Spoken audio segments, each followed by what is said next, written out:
About the poet Walt Whitman. इनका जन्म 31 मई 1819 को यूएस के West Hills, Long Island, New York में हुआ था। इनकी मृत्यु 26 मार्च 1892 को कैमडेन में हुई थी। वे एक अमेरिकन पोएट, जर्नलिस्ट और एसेइस्ट थे। वाल्ट विटमैन का परिवार 17वीं शताब्दी के फर्स्ट हाफ में नॉर्थ अमेरिका में बस गया था।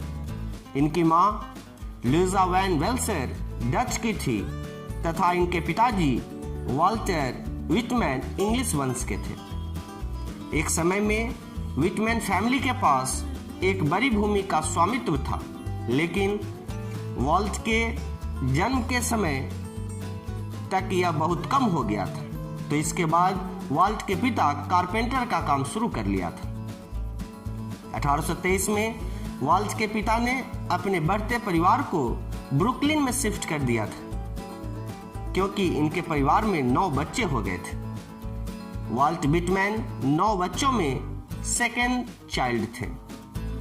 12 वर्ष की उम्र में वाल्ट विटमैन प्रिंटिंग ट्रेड सीखा और काम करना शुरू किया। न्यूयॉर्क शहर में एक प्रिंटर के रूप में कार्यरत थे और एक पत्रकार बन गए। 23 वर्ष की उम्र में उन्होंने न्यूयॉर्क में दैनिक समाचार पत्र का संपादन किया और 1846 में वे ब्रुकलिन डेली ईगल के संपादक भी बन गए। वे 1850 से 1855 तक न्यूयॉर्क में रियल एस्टेट के कामों में दिलचस्पी लिया। 1855 में विटमैन के पास उनकी न्यू स्टाइल के पर्याप्त पोएम्स थे, जिसे पब्लिशर्स प्रकाशित करने के लिए तैयार नहीं थे। इसलिए उन्होंने अपना मकान बेचकर लीव्स ऑफ ग्रास का फर्स्ट एडिशन प्रकाशित करवाया। 1855 में प्रकाशित लीव्स ऑफ ग्रास के फर्स्ट एडिशन में न तो पब्लिशर का नाम और न ही ऑथर का नाम एपियर था, लेकिन कवर पर वाल्ट विटमैन की फोटो थी। 1860 में इस बुक के थर्ड एडिशन के बाद भी वाल्ट विटमैन की प्रशंसा अमेरिका में नहीं मिली। 1861 में सिविल वॉर के बाद विटमैन का परिवार बिल्कुल बिखर गया। इन्होंने सिविल वॉर के दौरान स्वयं सेवक के रूप में भी काम किया। मई 1865 में ड्रम ट्रैम्प्स नामक कविता, a collection of war poems, readers में दिलचस्पी दिखाया।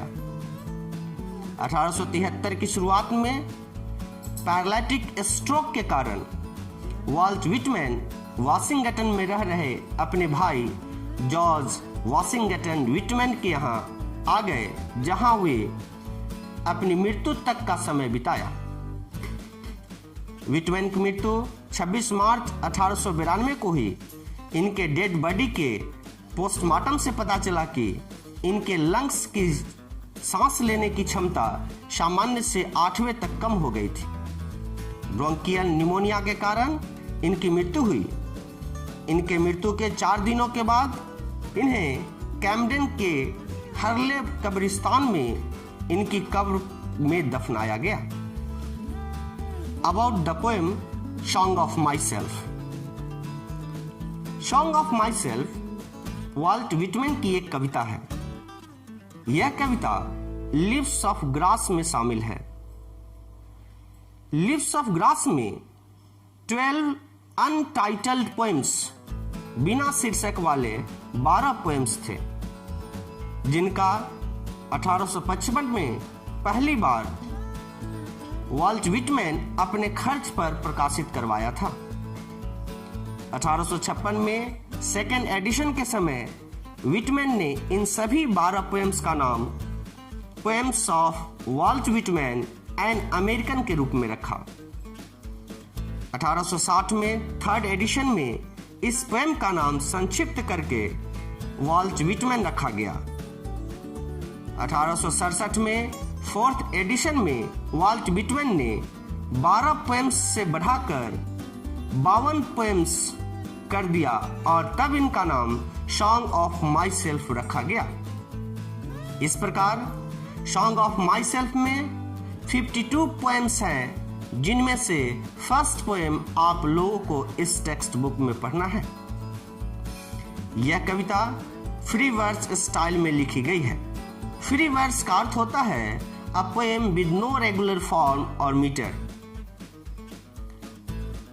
इस कविता के मेन थीम है स्वयं का विचार, दूसरे के साथ संबंध में स्वयं, और स्वयं प्रकृति और ब्रह्मांड के एलिमेंट्स से कैसे संबंधित है। इसलिए विटमैन आई और यू पर जोर देते हैं।